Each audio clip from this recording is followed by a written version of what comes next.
Well, friends, welcome. My name is Stephen Fetter. I manage the United in Learning program for the General Council Office, and it is a pleasure and delight to welcome you back to the second of our series of programs on anti-Semitism. An important topic and a timely one, and we're glad you're here to join with us in the conversation. Just before I turn things over to Jennifer, who will remind us where we are in the midst of the series, I wanted to say a couple of technical words. Once again, we have turned off your microphones so that we don't interrupt each other with dogs barking and sirens going on and that kind of thing in the background. We have turned on the chat this week, and we invite you to make your comments and questions through the chat.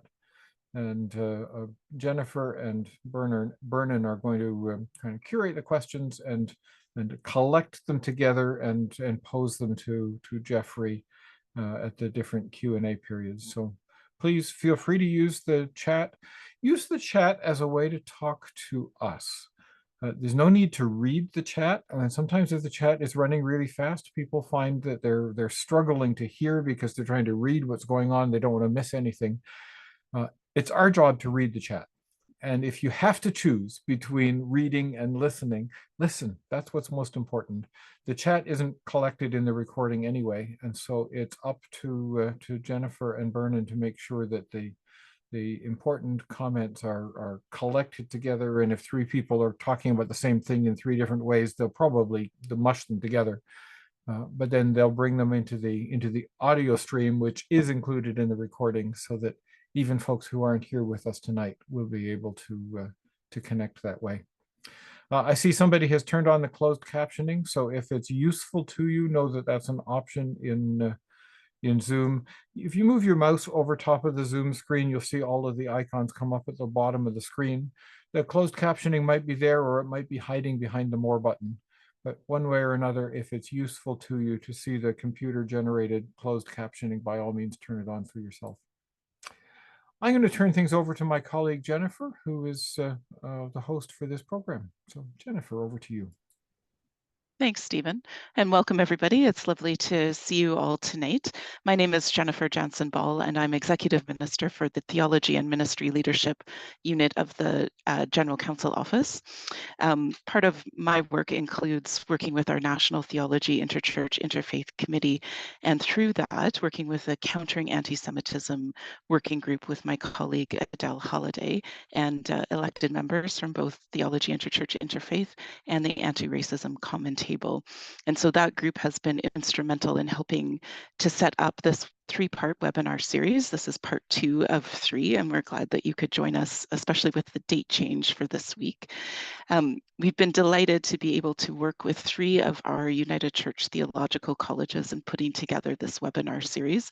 And tonight is hosted by St. Andrew's College, and particularly Dr. Bernan Lee, who's Professor of Hebrew Scriptures at St. Andrews in Saskatoon. So want to welcome everybody and say thank you again for joining us. And also I should say that the other 2 colleges we've been working with are Emmanuel College and Vancouver School of Theology. And so VST will be hosting and being our guest speakers next Monday when we enter part 3 of our webinar series. We've also been focusing this series on our resource Bearing Faithful Witness and addressing anti-Semitism and anti-Judaism within Christianity, and particularly within the United Church, and designed this webinar to take place at this point in time leading up to Holy Week, as we are well aware that there are a number of scripture passages that are often read during Holy Week that pose particular challenges to those of us leading Christian worship. So without anything more from me, I'll turn it over to Dr. Bernan Lee, and he will offer some framing comments and introduce our guest panelists tonight. Great, thanks, Jennifer. Good evening. So this evening's webinar is part of a series addressing anti-Judaism. And now anti-Judaism is related to, but different from, the modern European idea of anti-Semitism. Anti-Judaism is the negative stereotyping of Jews and Jewish beliefs. This has contributed to destructive acts of vandalism and physical violence toward Jewish people and communities up to today. We shan't be talking much about the cultural phenomenon of anti-Semitism, not directly, but about anti-Judaism. And so here we are.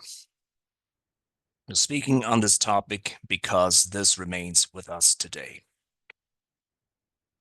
Going back a little bit, the first session gave us an overview of United Church-Jewish relations in the past. This has given us an historical framework for this evening's session, which is on how Christians engage the Hebrew Bible. Our next session will discuss how anti-Judaism can appear in interpretations of Christian New Testament. Now, it's worth noting that we're doing this work in a time of a heightened awareness of the violence in Israel-Palestine.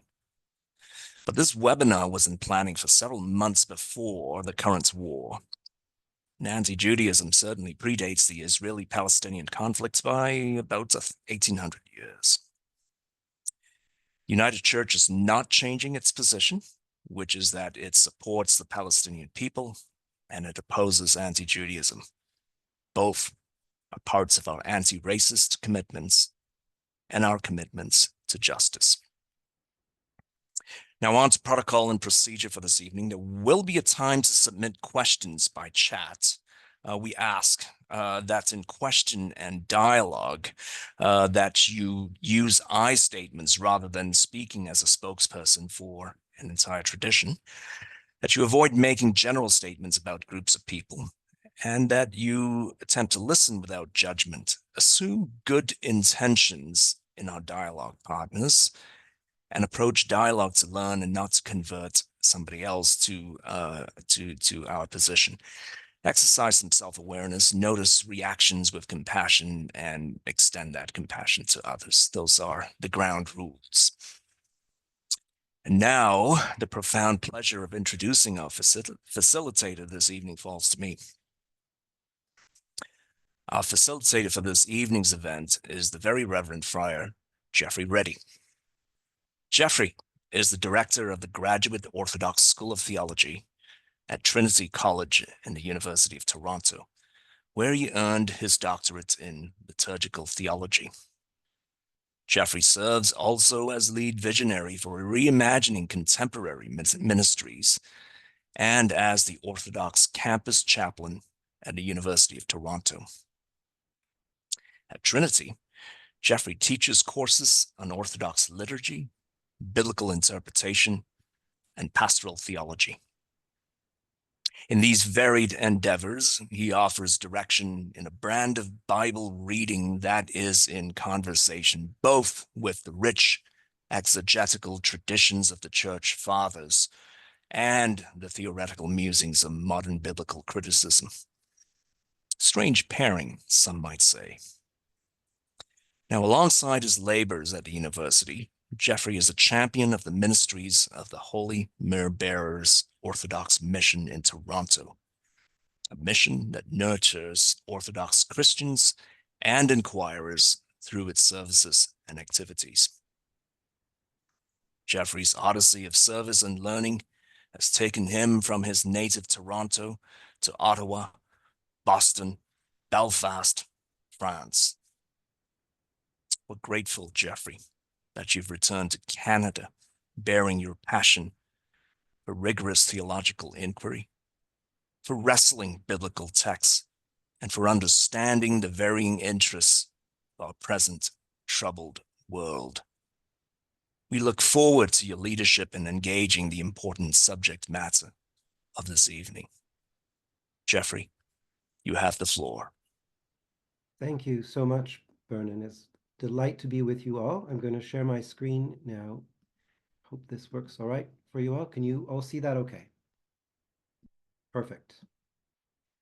So yes, thank you for that glowing introduction. I think I more or less recognize bits and pieces of my life in what you said. So we'll see how things go this evening. It is really a delight for me to be with you all to speak to a subject that probably couldn't be closer to my heart than it is, because I've really become very passionate about issues of anti-Judaism One of the things you didn't mention in that CV is that I'm actually now the chair of a working group of global Orthodox Christian scholars who are addressing aspects of anti-Judaism in preaching, teaching, and worship of the Orthodox Church.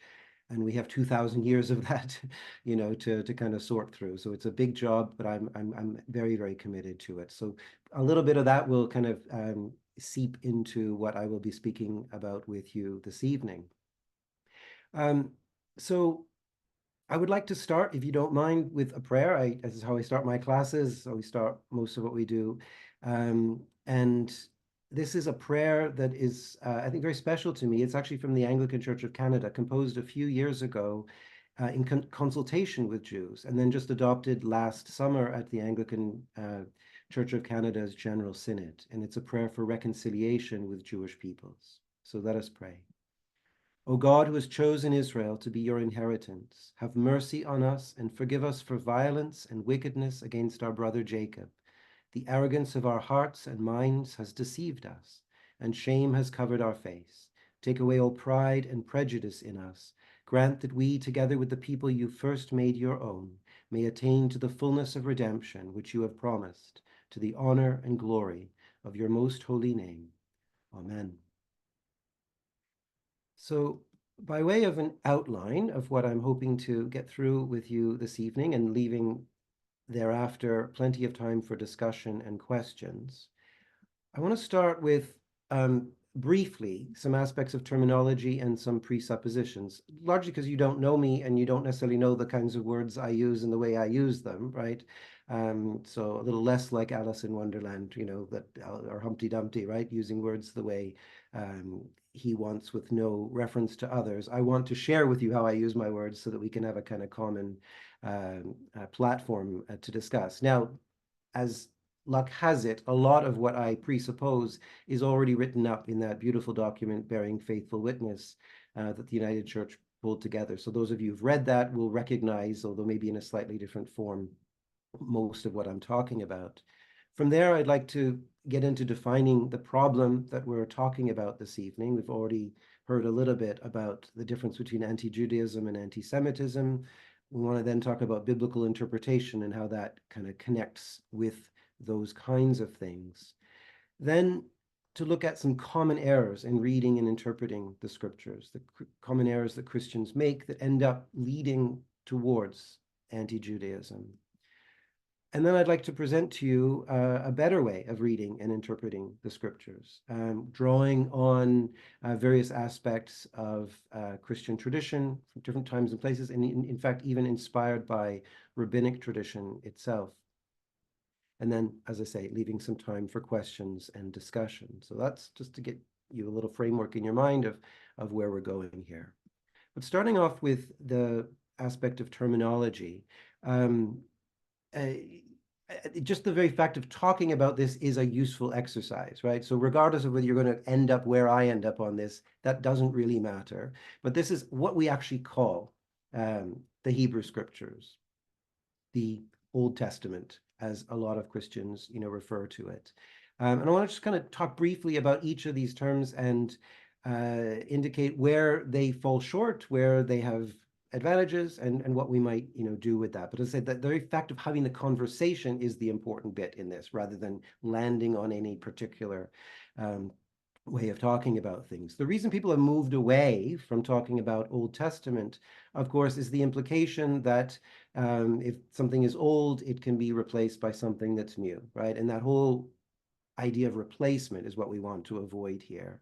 It's not always and everywhere the case that old is worse than new. I think we tend in our technological society to think that way, but in a lot of times and places, you want to argue that something is old because it's more venerable, it has more tradition behind it, more weight, more strength behind it. So it's not necessarily one, to run away from right away. My good friend Amy Jill Levine actually prefers this term, after all, the discussion, because it indicates that both Christians and Jews are building on this in different ways. And if we sometimes forget that. So if if to choose one of the other terms is to lock people into a particular time and place without development thereafter, then this one is a helpful one, because it indicates it's a shared text that we build on, we interpret, but we've taken now 2,000 years through faith history thereafter.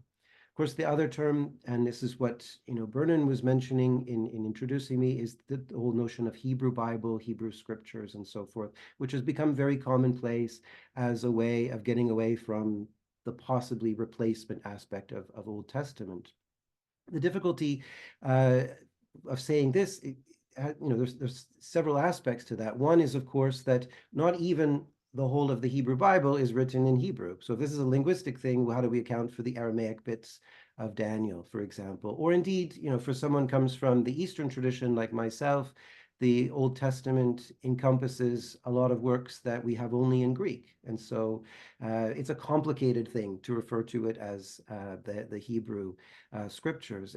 By that we meant it belongs to the Hebrew people. Well, that's not really how Jews identify themselves. They call themselves Jews, not Hebrews. And so there's potentially some issues around this language as well. Some people have called it the First Testament, implying a Second Testament. Well, that maybe runs the reverse problem of old and new, because suddenly, first normally takes pride of place, and second would be relegated to something, secondary. And so, unless you're only talking about, time, it's problematic. Others have started to adopt the terminology that Jews use, at least in the contemporary world, of Tanakh, which is, of course, an abbreviation for the three parts of the Bible as organized in Hebrew by Jews: the Torah, which is the Pentateuch, the first 5 books; the Nevi'im, which are the prophets; and then the Ketuvim, the writings. And if you're thinking, well, what about the history books? Well, in Jewish tradition, everything that Christians have often called history books belongs to the Nevi'im, to the prophetic books, which actually tells you something very important about them as books. They are principally theological and prophetic, not historical, which is important, I think, for Christians to remember. But after all this, I'll tell you where I settle, and that is on a word that is used 51 times in the New Testament, as used in the early church, and that is just the word scriptures. So in Luke 24, on the road to Emmaus, beginning with Moses and all the prophets, Jesus interpreted to them the things about himself in all the scriptures. In 1 Corinthians 15, St. Paul refers twice to Jesus having died and then risen in accordance with the scriptures. And that's language that is late as the 4th century in the big creeds of the ecumenical councils. You may have sometimes prayed this and wondered, in accordance with the scriptures, well, of course, it's written in the New Testament. But no, this is still talking about the way St. Paul is talking about it, that the death and resurrection of Christ is in accordance with the scriptures. That is to say, what we call the Old Testament, or the Hebrew scriptures, all those other terms and so forth.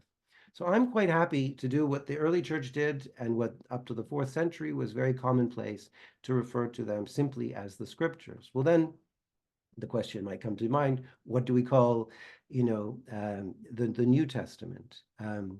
And for my money, the writings of the New Covenant works quite well. Or to avoid the problem with the word new always in English is that it means 2 different things. It can mean either a completely brand new thing, or it can mean a renewed thing. In French, it's a lot easier, right? You can talk about something that is nouveau or something that is neuf. And by the way, it's the Nouveau Testament, not Le Testament Neuf, right? So it means a renewed covenant. So writings of the renewed covenant is even preferable. And for me, this indicates very clearly that we have scriptures at the base, and then a set of writings that are effectively commentaries, midrashim, or interpretations, pesharim, of the scriptures. And to me, that puts them in the right relationship, because it's not that, and we're used, I think, since Gutenberg, of having a great big codex, one printed volume that has all of these things kind of on one plane, on equal kind of footing. And it's not really how the church received or has used, interpreted, deployed, these texts over millennia now.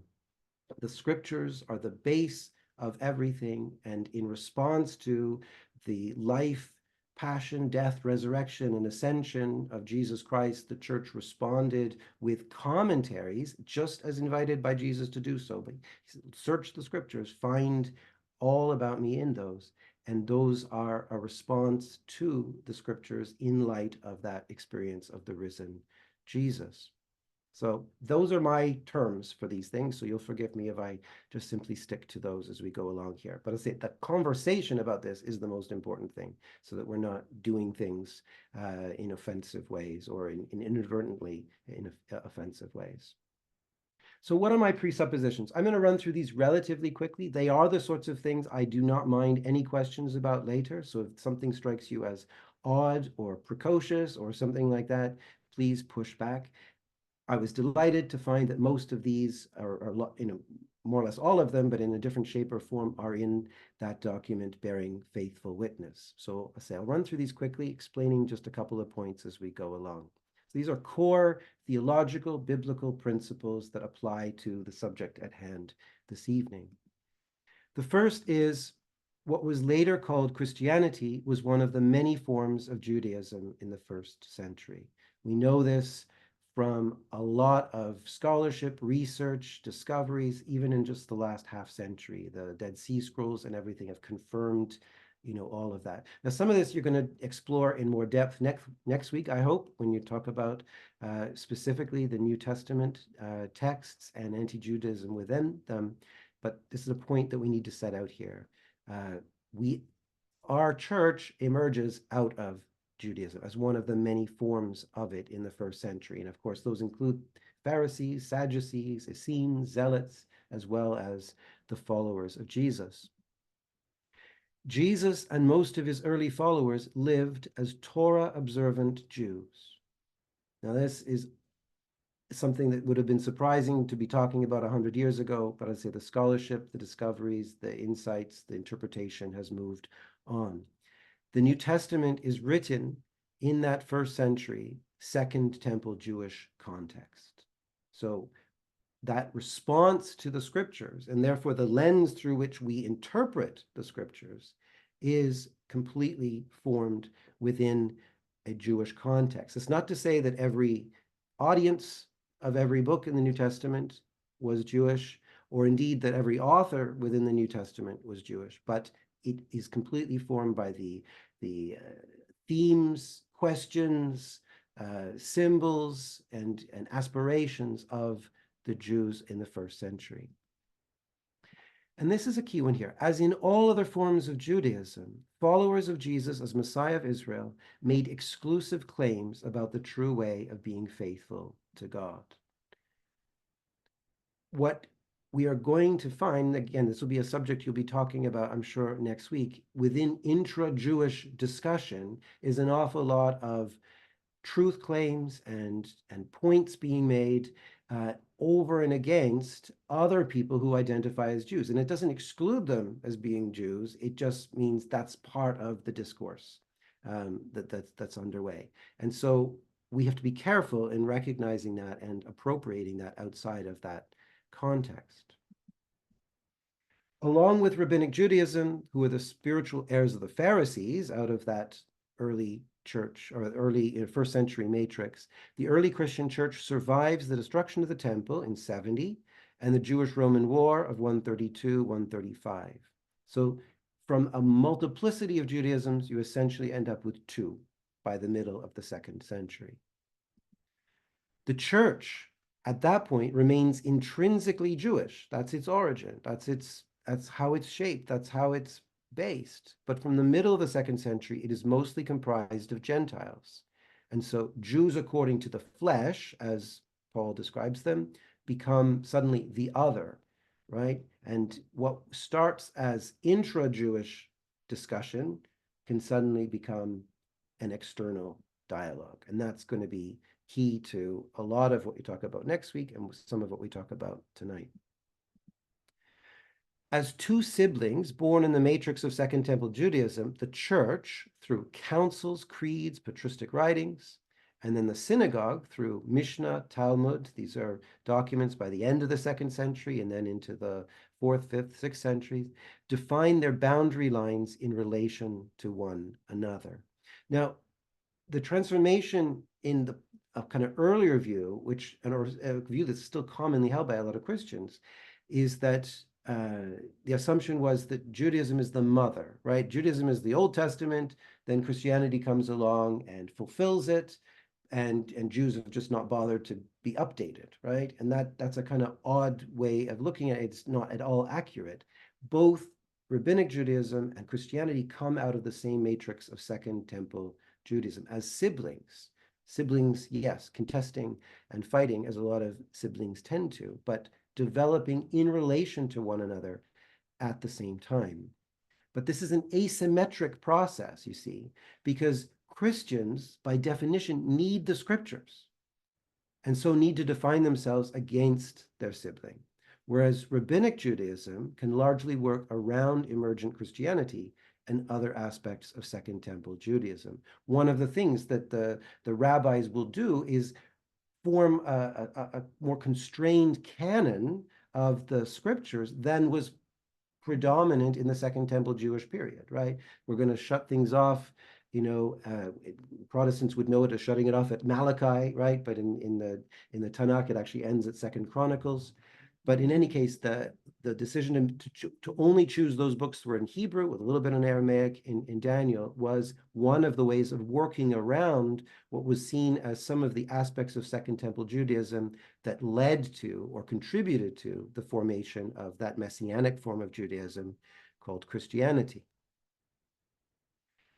According to St. Paul, to Israel belong the adoption, the glory, the covenants, the giving of the law, the worship, and the promises, all things that are in the scriptures. That's Romans 9. And the gifts and the calling of God are irrevocable. So God's faithfulness assures that Jews participate in an ongoing covenantal blessing and life. So you can push back at some of this later if you wish, but these are my presuppositions.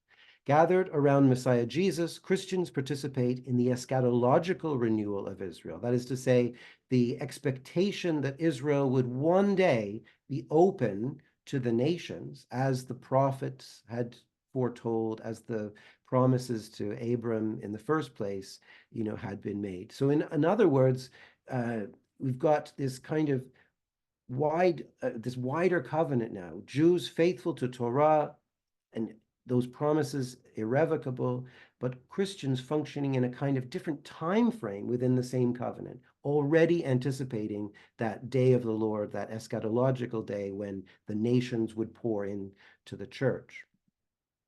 Israel and its scriptures form thus a shared, but for now contested inheritance for Christians and Jews. This is where I wanted to get to, because this is where we're going to go on and discuss now. So we share the scriptures, although it's not right to say we have the same Bible, even in terms of the Old Testament, because it's shaped differently, it's translated differently, it's understood differently. So I want to, have that as part of the equation here as well. But it is a shared inheritance, and therefore contested, because we're doing that thing that Jews always do, which is argue with other Jews about the right way of being Jewish, right? And that's the nature of the kind of conundrum here, the discussion at the heart of interpreting the scriptures.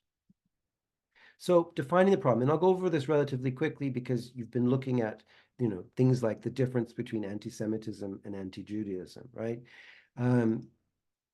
What I'm interested in, and this is what we kind of want to get at tonight when we talk about how we read and interpret the scriptures, is the fact that even before you get to anti-Judaism, there's a kind of default, and by that I mean kind of unconscious set of cultural stereotypes and biases that lead to a kind of low-grade but pernicious anti-Judaism. And having that in play means that anti-Semitism is allowed to grow and thrive, even though most of the people are not anti-Semitic, are probably not even consciously or purposely anti-Jewish. But by repeating kind of cultural tropes, and we'll go through some of these, tonight, and you'll be talking about more of them next week, I'm sure. But Jews are legalistic. They have to follow the law. They have to do all these works righteousness. And in Christianity, good thing Jesus came along and freed people from that and brought grace and forgiveness. And no longer do people need to, kind of be legalistic and so forth. All that is completely false. There's no truth to that whatsoever. And yet we perpetrate or perpetuate these stereotypes, and that therefore opens the door for the existence of anti-Judaism at such a degree that anti-Semitism can rise to the levels it is today. And I'm sure you talked about this, but even before October 7th last year, we were at an all-time high of anti-Semitic action, behavior, internet, activity, and so forth. It's quite frightening. Another part of the problem to define here is about supersessionism, because that gets to the kind of nub of the issue, right? In terms of interpretation of the scriptures. But here we really have to distinguish between what David Novak, he's a rabbi and professor, University of Toronto, recently retired, and he distinguishes very clearly between what he calls hard supersessionism, and that's that whole replacement theology, the idea that, God, who had chosen the Jewish people as his chosen people, has now forsaken them and chosen the Gentiles instead. And however that plays out, it has all kinds of dimensions to it, but that replacement of one people with another is hard supersessionism. He distinguishes that from soft supersessionism, which is just that contest for truth and faithfulness that's not only present, but essential for all forms of Judaism. When the Mishnah was written, at the end of the 2nd century, it starts to write boundary lines over who is to be properly understood as within rabbinic Judaism. And the first thing they said was, you have to believe in the resurrection. Well, who do you think they had in mind? You can't be a Sadducee, right? Because the Sadducees didn't believe in the resurrection. We know that from the New Testament, which is that biggest collection of Jewish literature from the 1st century. And so it's always and everywhere been the case that Jews say, this is the faithful way, this is the true way of being Jewish. That's okay. That's soft supersessionism, as long as it doesn't exclude and replace, the other. And so that, we'll have that in play this evening as well. So here's the thing. We want to be able to make Christian theological claims, right? And to do so is simply the soft supersessionism that any form of Judaism has ever done, including making claims that the New Testament does, that, Jesus Christ is the way, the truth, and the life, that all who are saved will go through Jesus to be saved, right? That's something that is sort of fundamental to Christianity. To give that up would be, rather pointless. And a lot of Jews would turn around and say, well, what do you even believe if you're not holding to your kind of core theology here? But here's the thing. To make any of those soft supersessionist or theological claims, it is never necessary to hold Jews or Judaism in contempt. That's where, we want to hold the line. You don't have to be anti-Jewish to do that very Jewish thing of making a theological claim like that. So those are the things that will play out in what I want to go on and talk about now. So what are the common errors that Christians make in reading and interpreting the scriptures? And I'll just list these, and I'll mention an example or so for each of them. And then we'll come back when we look at what I would like to propose as a more faithful and blessing-filled way of doing that reading and interpreting that would avoid these errors. So, essentially, what I mean by common errors is these are practices that lead to misinterpretations and potential biases against Judaism, right? So the first is variations of the Marcionite heresy.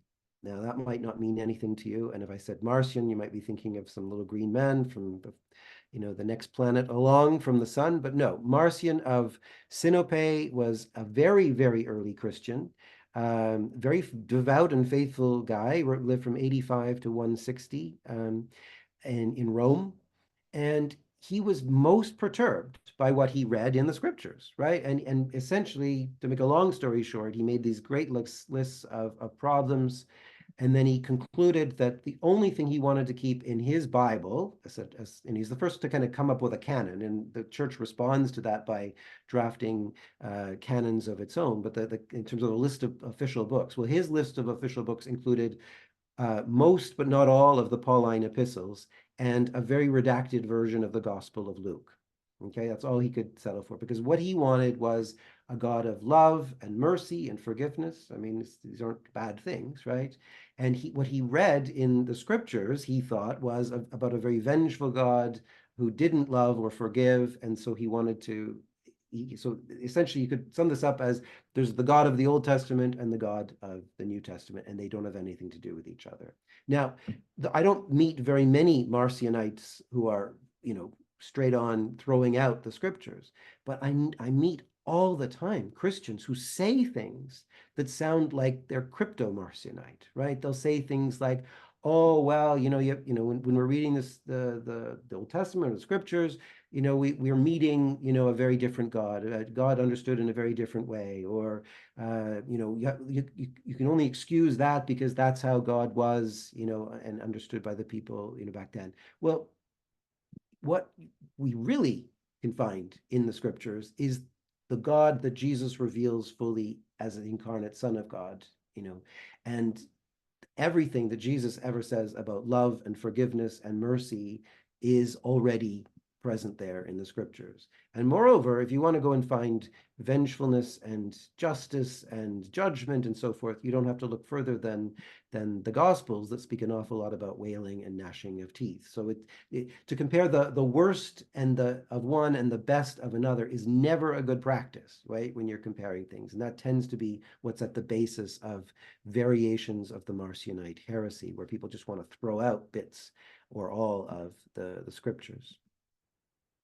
Mentioned already, hard supersessionism is a very common sort of error in reading, where Gentile Christians come to replace Jews as God's chosen people. And, there's the kind of, slightly softer version of this that I think infects an awful lot of Christian mindsets, and that is really all we need from the scriptures is Genesis chapters 1 to 3, because we get creation and a fall, because we can then just skip ahead to the infancy narratives, the birth of Christ, because what we have in between is simply plan A that never worked out, right? So Jesus becomes plan B, God's rescue mission, when the people of Israel fail, and you can just sort of skip right over it. Well, that's a supersessionism, by another name, right?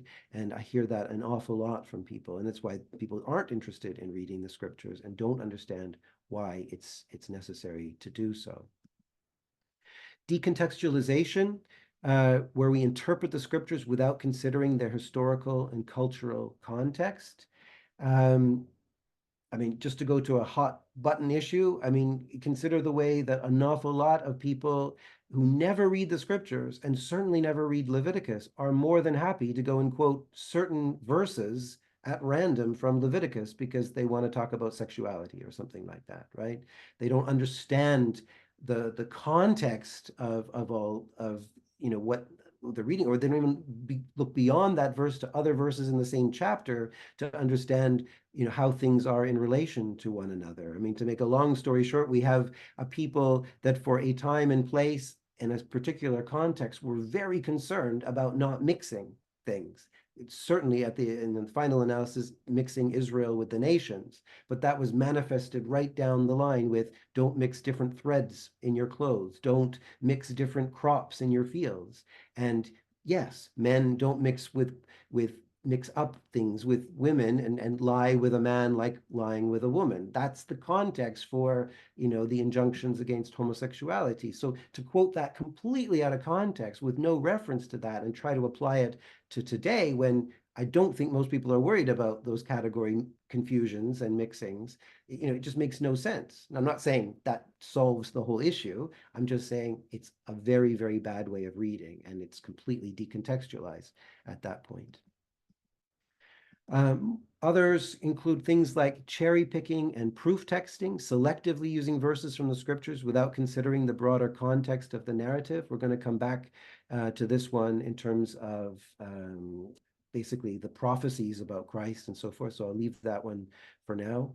misunderstanding Jewish customs, traditions, or beliefs. You know, a big one here would be the way that Christians typically read the purity laws and codes in a way that understands them to have to do with sin and the remedy from sin, forgiveness, and so forth. Whereas actually, the ritual purity has to do with whether you're capacitated or not to stand in the presence of God, to offer sacrifice.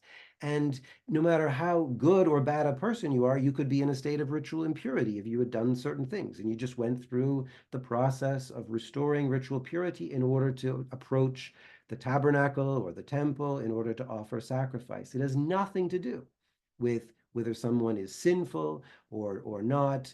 And that carries through even into the Gospels and the way people begin to interpret those as though, you know, people like, you know, lepers or others were somehow, you know, people who carried great sin or were considered to be greatly sinful. It has nothing to do with those things. So we really have to get back into the real customs, traditions, and beliefs and make more sense of that. There's some beautiful things to take out theologically, but they don't apply necessarily out of that context into a Christian church context. A big one, and you know, it could do a whole session just on this, but I'll just say it in passing. Torah really does not mean law in the sense that we mean by law, right? We think of law, we think of criminal code, we think of, you know, the way the justice system works and in our society and so forth. That's not what Torah is meant to understand. Remember, most of Torah is actually stories and some of it's poetry, right? Very little of it is actually, you know, legal codes, and even the legal codes need to be set within that covenant, you know, framework and so forth. So it's best understood as something like covenant teaching. The accident of translation here is that when the Hebrew was translated into Greek, the word nomos was chosen for Torah, and nomos really does mean something closer to what we understand as law. But go and read people like, you know, E.P. Sanders on covenantal nomism and so forth to understand that, you know, this is not a set of rules that have to be obeyed in order to please God. This is what God invites his people to lovingly do in order to exhibit their participation in a covenant formed by grace. You can't go and read Psalm 119 without telling me that people didn't love law, didn't love Torah. So it's an important distinction to make.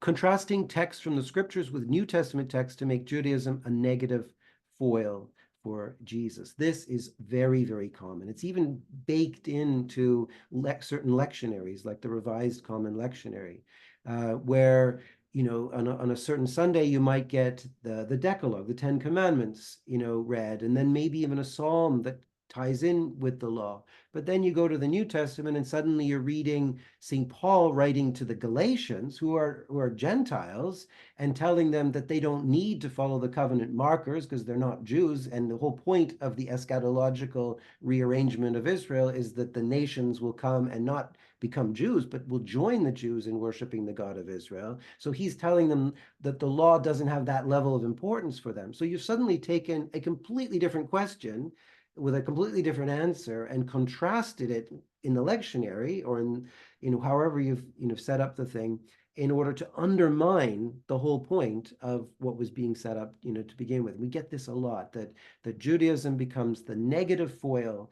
for everything good we want to say about, you know, Jesus. I already mentioned, you know, legalism. Well, now we've got grace, or, you know, works righteousness. Now we've got, you know, salvation by faith, or, you know, the ritual and sacrifice. Well, now we've got, you know, forgiveness of sins and all that written into your heart and so forth. Well, actually, everything Jesus ever says about all of those things is already found in the scriptures. So he's not contradicting, or he's not a rebel within his Jewish tradition. He's not an outlier. He's at the core of that Jewish tradition. And it would be really helpful if we read the scriptures together with the New Testament in such a way that showed that, right? You know, isn't it great? Jesus comes along and says, love God and love your neighbor. Well, yeah, just like Deuteronomy, just like Leviticus, right? And so we miss those things when we don't set up those connections correctly.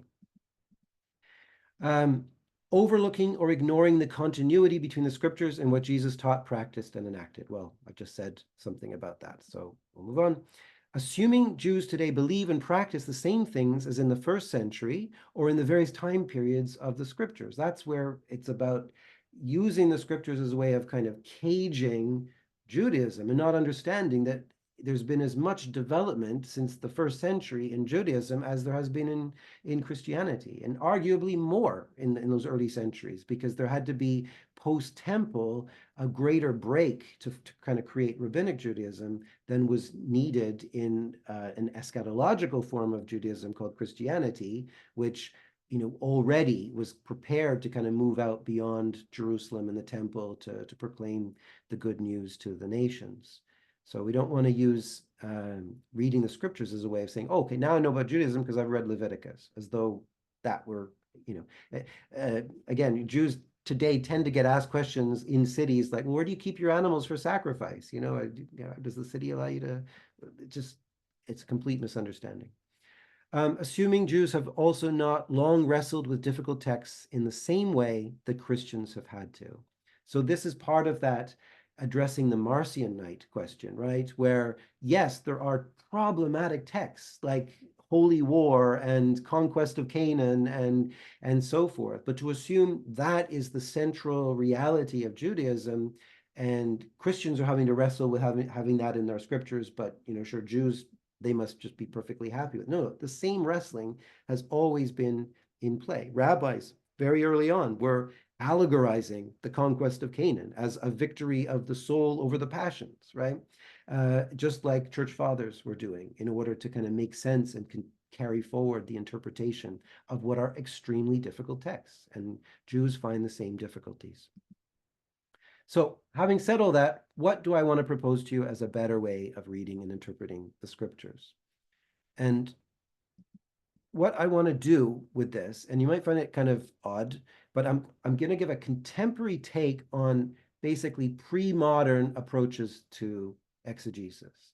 Okay, so in a way, it's a kind of postmodern retrieval of the pre-modern, which tends to sum up a lot of what I do in my teaching. But so stick with me a little bit here. There are 4 levels of traditional, by which I mean pre-modern, and therefore both patristic, so the church fathers, and rabbinic. You'll find this in the Talmud and other exegetical works of rabbinic Judaism.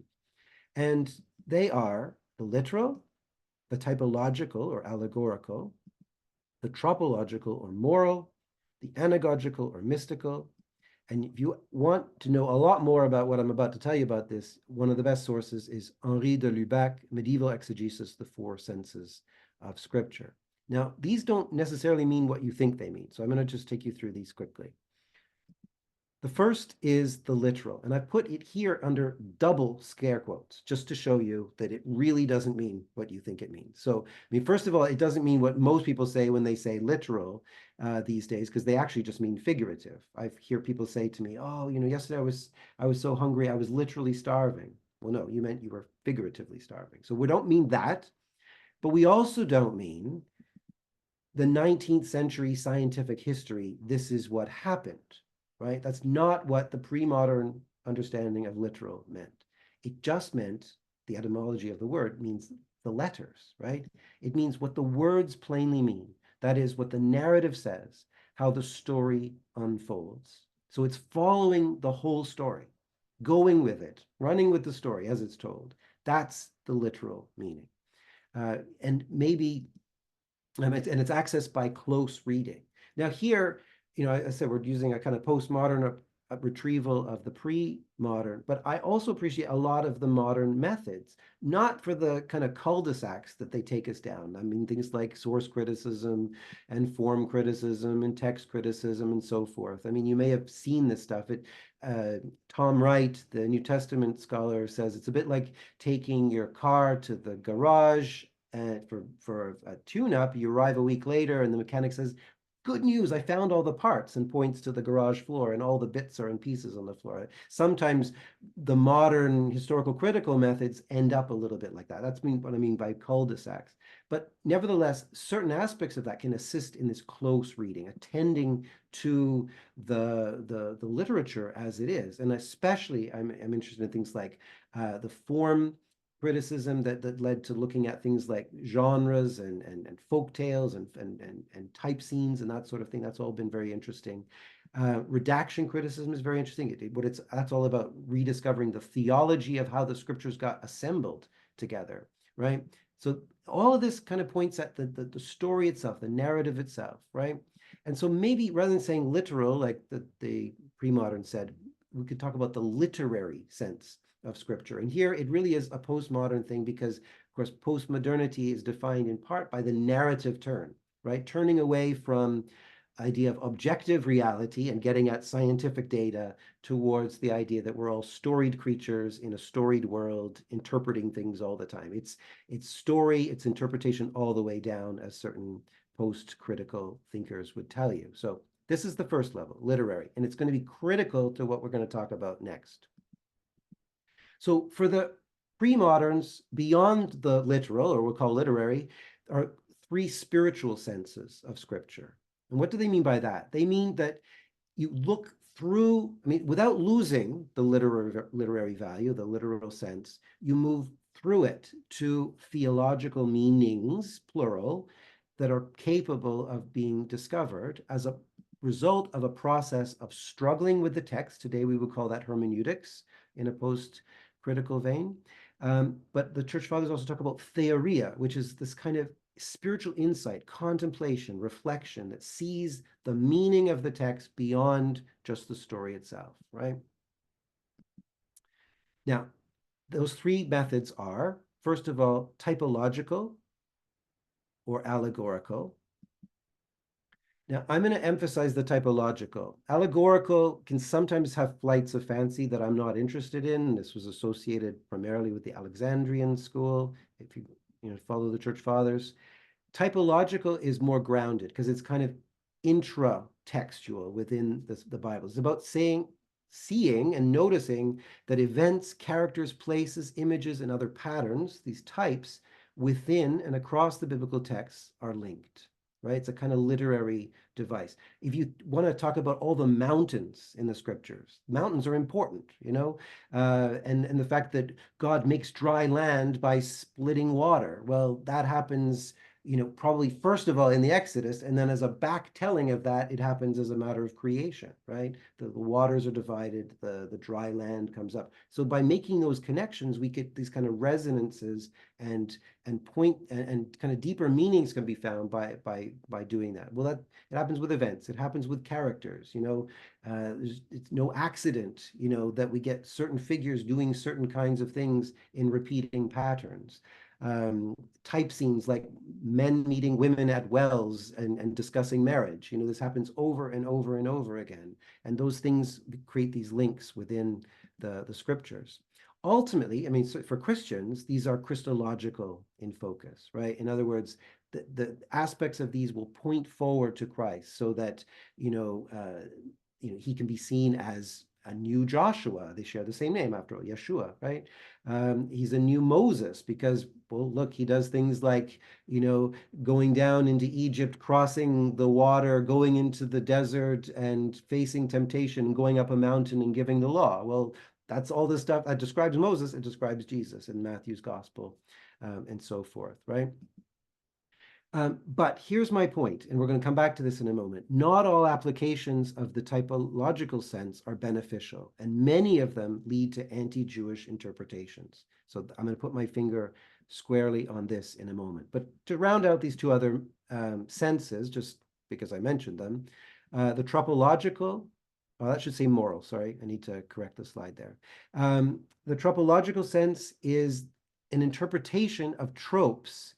In other words, aspects of the stories as an application to repentance, the moral life, right? When you ask the question, what's the moral of this story? How can I apply this to my own ethical life and moral decision-making and so forth? That's the tropological sense. And a really classic example of this comes from the Eastern Church tradition. We have this during Lent. It's called the Great Canon of Repentance of St. Andrew of Crete. And virtually every single person in the scriptures, by which I mean hundreds and hundreds of them, are mentioned. And each time there's a moral lesson derived from it.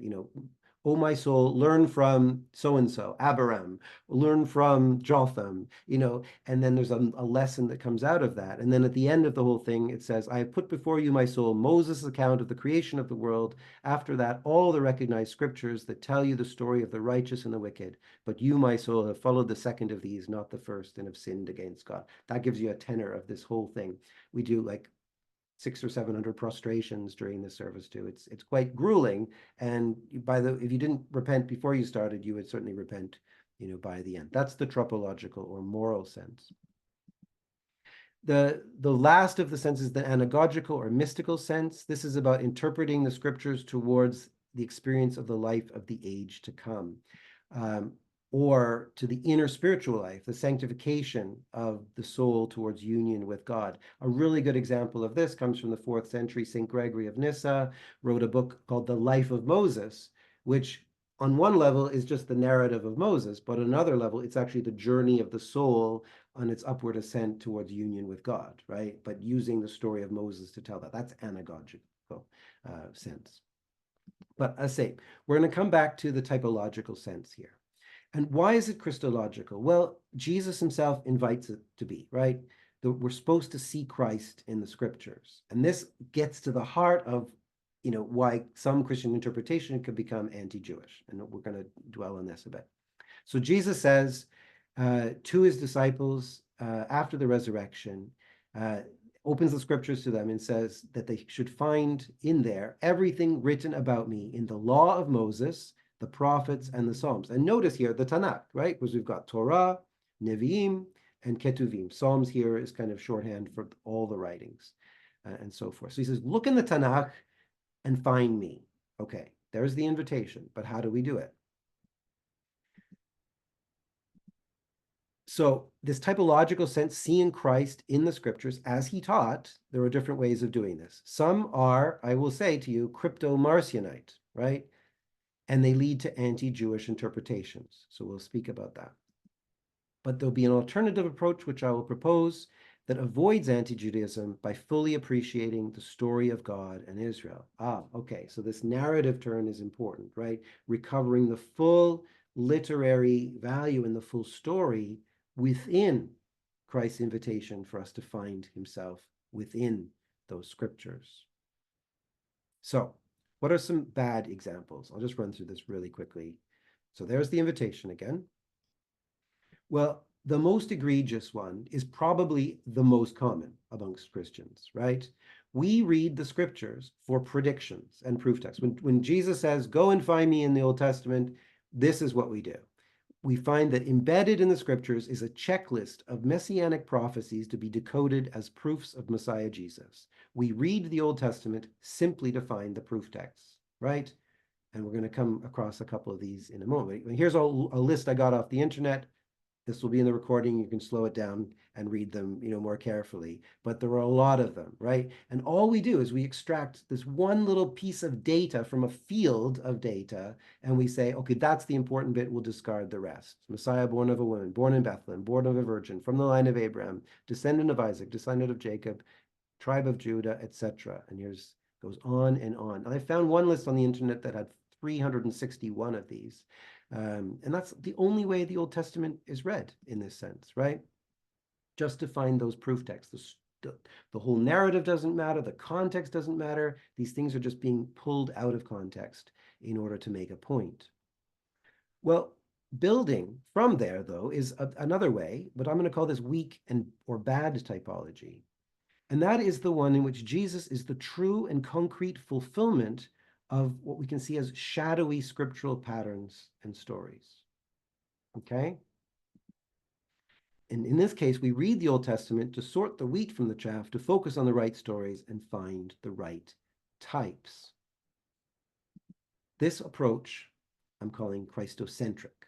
So Jesus says, everything written about me in the law of Moses, the prophets, and the Psalms must be fulfilled. We go and look on what we're doing. We're not reading the whole thing. We're finding the same sorts of things that were in these predictions or proof texts, this checklist, but we're saying, okay, it's more than that. This thing actually happened, but it was a shadow. It was something, it was an empty vessel needed to be filled. It was a prefiguration, all this kind of language, which indicates a kind of lower stratum to the scriptural story compared to what comes with Jesus as a fulfillment of that, right? It's Christocentric.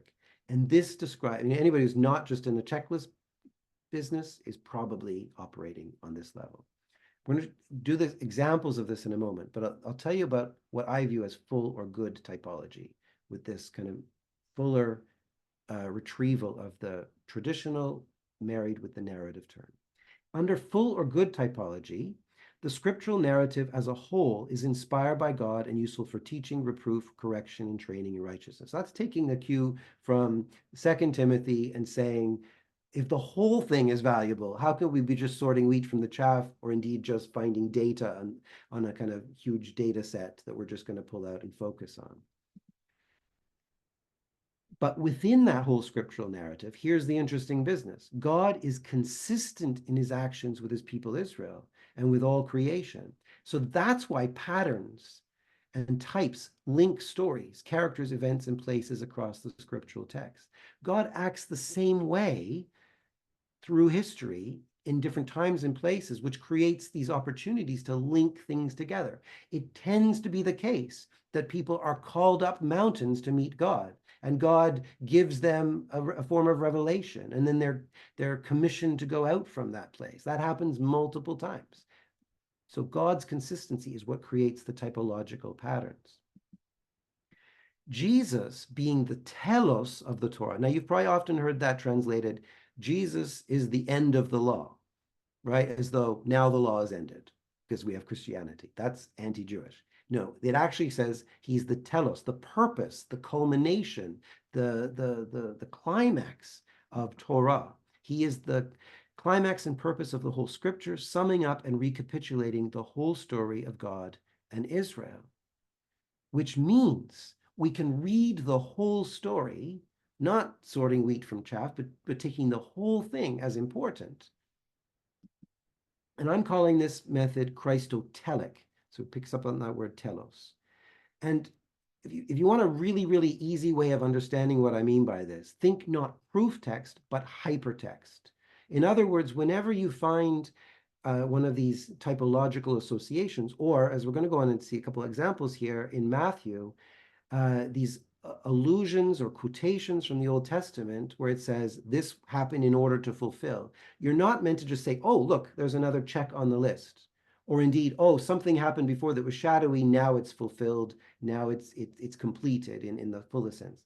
No, it's meant to be clicked on like we do on a website and open up the whole reality of the other thing, the whole meaning of that story in its original context is meaningful, because that's what the gospel writer or St. Paul or whoever else wants us to be able to do. So let me demonstrate what that looks like. Actually, before I meant to say one thing about Christocentric, that weak or bad typology. You want a really good example of this. I mean, it's everywhere in church history, but you don't have to go further than Justin Martyr, 2nd century dialogue with Trypho, which is a beautiful document in many ways. It's sort of early interfaith dialogue, you might say. But one of the things Justin says in that is that when Moses came down from the mountain and gave the law, the covenant, the Torah to Israel, they were meant to understand everything he said spiritually, not fleshly. In other words, they weren't actually meant to circumcise or offer animal sacrifice or have ritual purity or food laws and so forth. They were all meant to be understood spiritually. The Jews misunderstood them. That's a really, really pronounced example of that weak and bad typology, because what he's saying is Jesus came to fulfill something that was fake in the first place. It was just a symbol system, a pattern book that he kind of colored in the lines, right? And that's what I mean by something that it becomes anti-Jewish when it's not strong enough typology. So I know we want to get some questions soon, but I want to give you a couple examples anyway of this. And they're ones you're familiar with. I'm not going to read the whole quotation here, but you know in Matthew chapter 1 that we have this famous invocation of the prophecy of Isaiah. Look, the virgin shall become pregnant and give birth to a son, and they shall name him Emmanuel, which means God with us. Now, on a proof text basis, we just have to sort of say, oh, that was one of the checklists, right? When the Messiah comes, he'll have a virgin mother. So one of the many, many lists of things on the checklist. There was no checklist, right? These are responses to the reality of coming in contact with the risen Lord Jesus. This is how the early Christians, these Jews, were responding to it by delving into their story. So as I say, use this as a hyperlink. It's hypertext, not proof text. And here's, the context. And just to make a long story short, this is not Isaiah talking about some 800-year hence event in Bethlehem.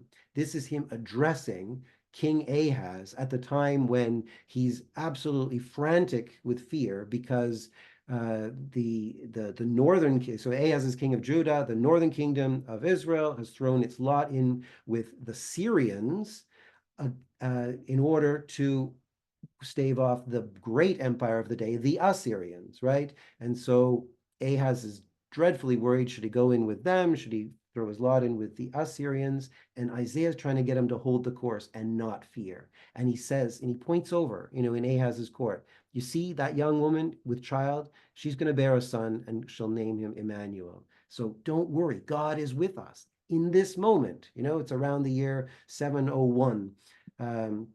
Before the Common Era. And that's the real issue here. Now, Christocentrically, we would say, okay, yeah, it did mean that, but now the greater meaning, the secondary but fuller meaning is the birth of Jesus. I think more interesting is the Christotelic reading that says, let's delve fully into this context. Let's find out what it is that is happening here. This idea of the fear of the oppressive power that's coming, and how in the face of that oppressive power that we should hold the course and trust in God. And is that not what Matthew's trying to point out? I mean, we could talk about this at length, but we've got the Herod, who's about to, continue his oppression of the people of Judah. And what Matthew is saying is, in the birth of this child, we have one who can stand up to the oppressors and who can assure us of God's presence with us, right? So by knowing more and more about this story, we learn more about Jesus. We learn more about the gospel, you see. That's Christotelism. This whole story mattered in its context, and now we can bring that whole meaning to bear on our Christological understanding of it.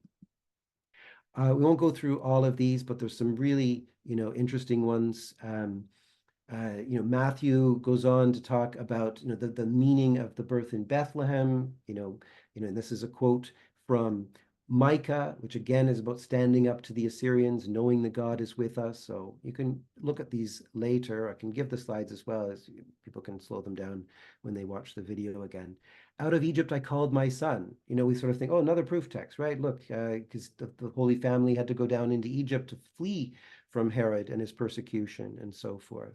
But I mean, there's nothing like this passage in Hosea to indicate there's no such thing as an awful God of the Old Testament replaced by the wonderful God of the New Testament, because this is the story of God lamenting over the loss of the northern kingdom. It's breaking his heart. He's being torn apart.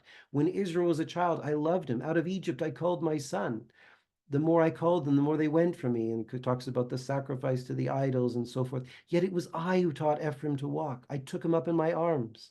They did not know that I healed them. I led them with the cords of human kindness, with bands of love. I was to them like those who lift infants to their cheeks. I bent down to them and fed them. This is a beautiful fatherly image and scene and so forth. And again, Matthew wants all of this read into the gospel. But how many of us miss all of this because we just think, oh, check a box. Out of Egypt, I called my son. And must be, okay, yeah, that was once Israel, but now it has to do, with Jesus. Again, read all this. It's so beautiful. My heart recoils within me. So God is about to do a new thing to finally answer what was tearing him apart, that these people were scattered. And he wants through the Messiah to bring them back, together. The whole story is meaningful. That's my point. The quote from Jeremiah about the slaughter of the innocents, another really interesting example. It wasn't even a prophecy in the first instance. This was Jeremiah noticing at the time of going off into exile that the children were being slaughtered in front of Rachel's tomb, right? But it comes out of this beautiful passage of Jeremiah, which is all about turning weeping back into joy, about redemption and so forth, about young women rejoicing in the dance, young men and old being merry and so forth.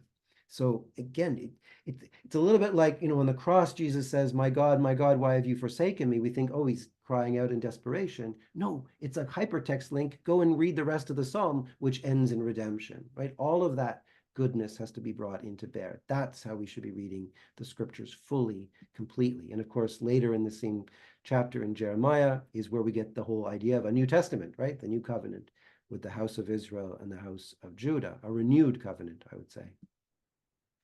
I'm going to skip over this one. It's a really obscure one because there's no such quotation in the scriptures that is, he will be called a Nazarene. It just doesn't exist.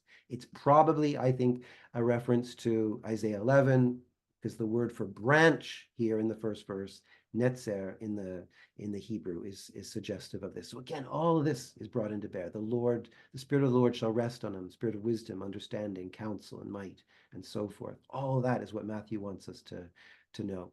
Of course, a very famous example, of course, later in the Gospels, all the multiple references to what we, of course, refer to often as the fifth gospel, right? The suffering servant song in Isaiah. And here's just that first reference that we get when Jesus is just out healing. He took our infirmities, bore our diseases. Click, hyperlink to the suffering servant, right? Which sounds like Good Friday. It sounds like the Passion of Christ. That's why Christians could recognize in this the value. And of course, we turn around to Jews and say, why don't you see Jesus is the Messiah? Look, he fulfills all of this. Well, we forget there are 4 servant songs, right? And one of which makes it very clear who the servant is. You are my servant Israel, in whom I will be glorified. It's the whole people of Israel represented as the suffering servant. So now we have this competition, this contestation in the heart of Israel.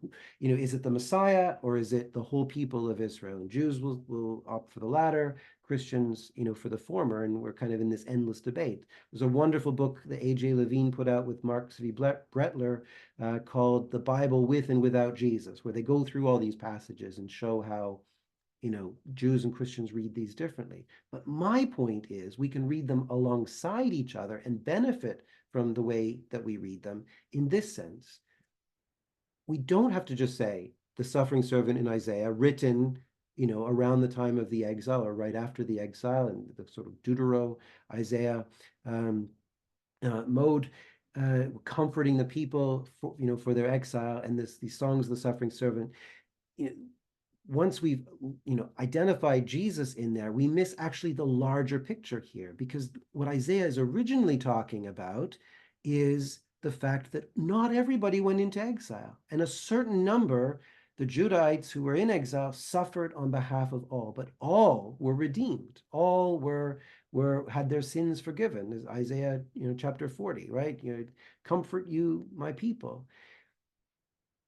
And in that regard, this is a fuller picture. We can read Christotelic. If it's Christocentric, we're only seeing the one figure of Jesus in here. If we read it Christotelically, we see the whole people of Israel being represented by the suffering servant. And isn't it true that what Matthew's trying to do is get us to see that Jesus himself embodies, encapsulates, sums up, and fulfills that whole story of the people of Israel? Do you see? So to reduce it to just that one dimension is to miss an awful lot of the story. Again, we could talk about this, at great length. But so what are the advantages of this Christotelic or full narrative typological approach, a kind of postmodern take on it? Well, we can read alongside and learn from Jews reading the Tanakh and from rabbinic tradition. We can go to the commentaries of the rabbis in the Talmud, and we can, I enjoy reading their commentaries on Isaiah, learning more about how they understand the suffering servant, to be, and I can learn more about what Matthew's trying to do, even though, in a timeline, this is happening many centuries after Matthew, but it gives me clues and insights into other members of God's covenant family, the way they're thinking, interpreting, applying these texts. And we can hear and test our own interpretations through those ears. This is where we'll find out, are we actually being anti-Jewish? We have to test out our interpretations on our Jewish brothers and sisters, and then we'll know, right? Because it's up to them to tell us, right? Just like we can tell them when they do things that are anti-Christian. It happens sometimes, but not often. Everything we learn from these multiple interpretations of the narrative will enhance and deepen our understanding of Jesus. That's the thing. We're selling ourselves short by being anti-Jewish in our scriptural interpretation. We don't know half as much as we could about Jesus as we could if we actually followed this kind of wider whole narrative approach and listening, more fully to the multiple meanings. And we can avoid these common errors in interpretation of the scriptures. Furthermore, it can help to ensure our understanding of Christ as fulfillment of Israel is grounded in the full concrete narrative of God and his people. I actually think that if we talk about Christ as the fulfillment of Israel, without this, you end up with supersessionism. You end up with replacement. You end up with the shadowy thing gets the concrete reality. The empty thing gets filled, right? That's not what we mean by fulfillment. When we keep the full concrete narrative of God and his people, then what Jesus is doing is pointing at that and at himself as a continuous reality and a continuous unfolding of God's covenant plan. And this, my last point here, this approach helps to resituate ourselves as Christians within the wider covenant family of Israel. We belong within that wider covenant family. That's Paul's point, right? We've been grafted in. And to stop othering Jews. And if we cannot do that, right, if we create this other stance against Judaism, we really should not be co-opting and reading these scriptures at all, or indeed the commentary on them that we call the New Testament. It doesn't belong to us, because to use those texts, and you'll be hearing next week, they are quite anti-Jewish if you are not within the family. If you stand outside, then they suddenly take on this very nasty, pernicious character, and so forth. So, questions and discussion. Sorry for being a bit of a whirlwind, but I did want to get a fair bit across there.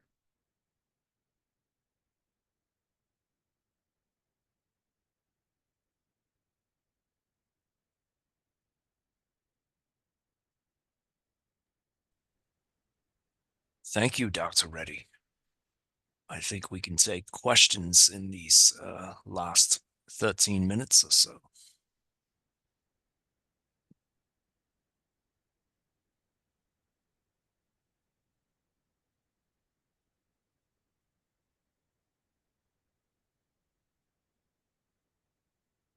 Stunned into silence, perhaps. We're putting them into the chat, are we?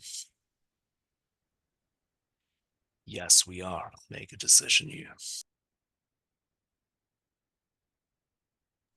It always does take a few moments for people's writing to appear in the chat, because it doesn't appear until they push enter, which means they have to form their thought and then post it before we see it.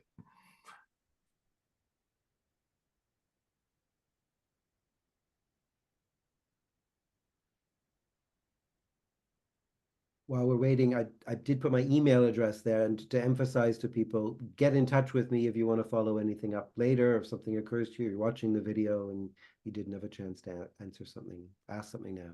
I'll stop the share because we don't need to have this slide up.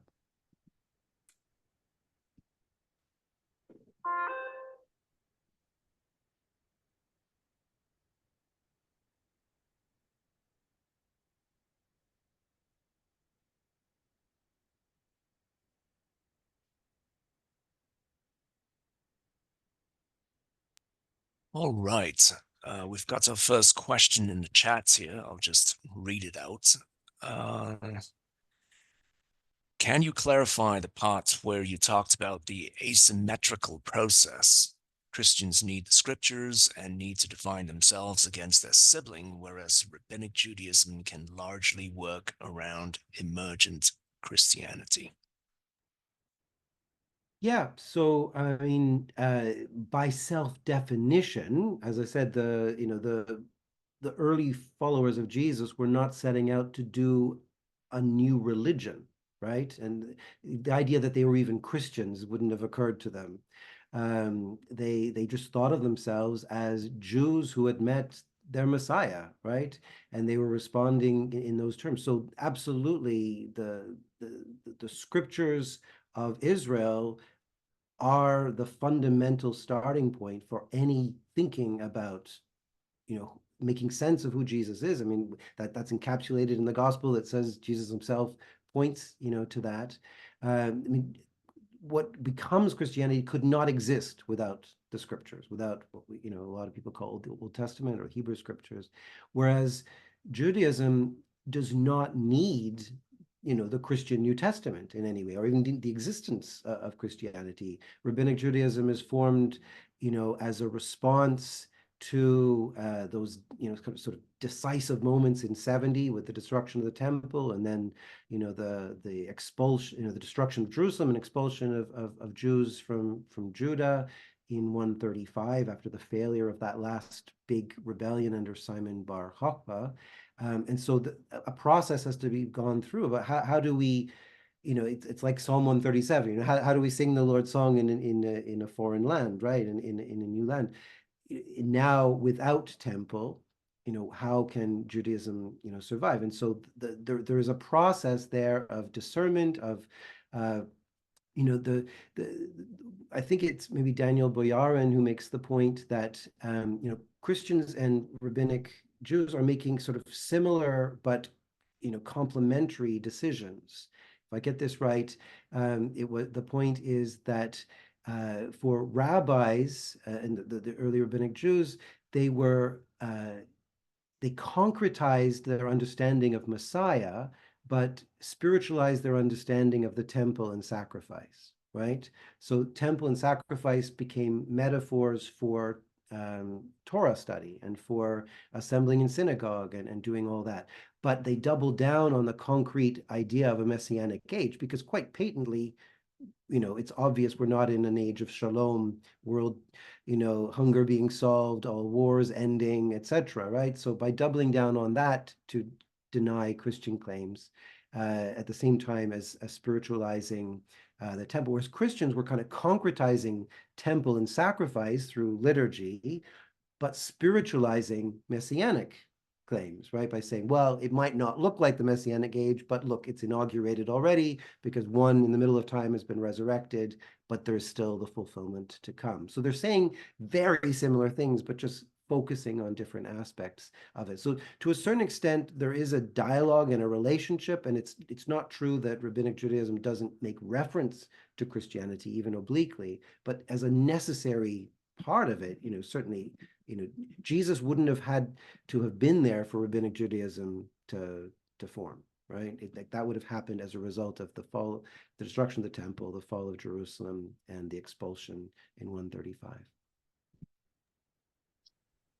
Thanks, Geoffrey. The second question that's popping up is probably an easy one. It's are there one or two things you might point to for further reading? What would you recommend? It depends about what, because I've covered an awful lot of ground here. But some of the names I've mentioned, I highly recommend. Daniel Boyarin, Amy Jo Levine.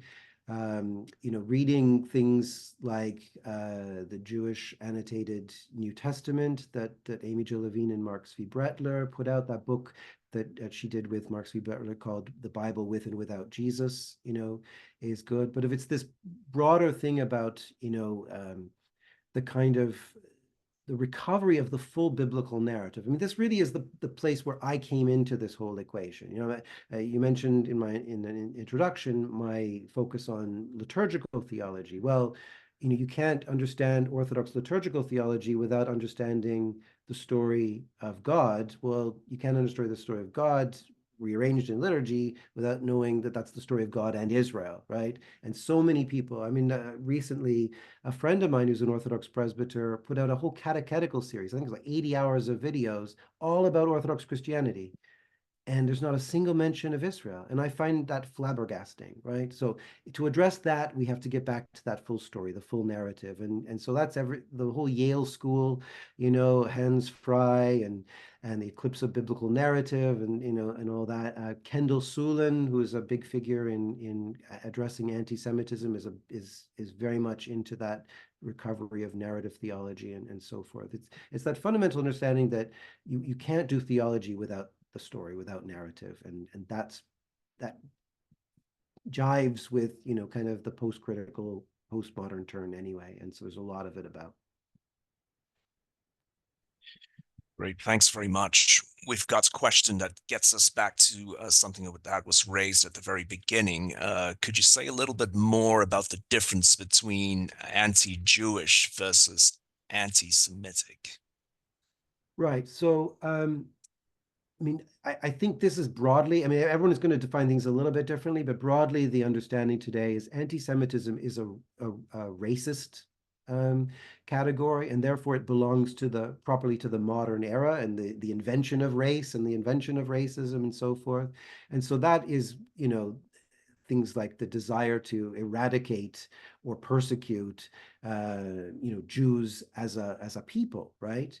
And of course, that was the greatest manifestation of that was the Shoah, the Nazi final solution, towards Jews in the middle of the 20th century. But anti-Semitism, so defined, really, kicks off, in a big way by the end of the 19th century. So it leads the way to that. But I mean, as you pointed out, for 20 centuries, Christians have been practicing something called anti-Judaism, which starts off as the intra-Jewish polemics of the New Testament. But then, as I said, once you've othered the Jew, and the church is primarily Gentile, it becomes very easy to read all of those intra-Jewish discussions as anti-Jewish, undermining the very truth claims and faith of the Jewish people, right? So, I mean, Justin Martyr is anti-Jewish, I believe. When he says things like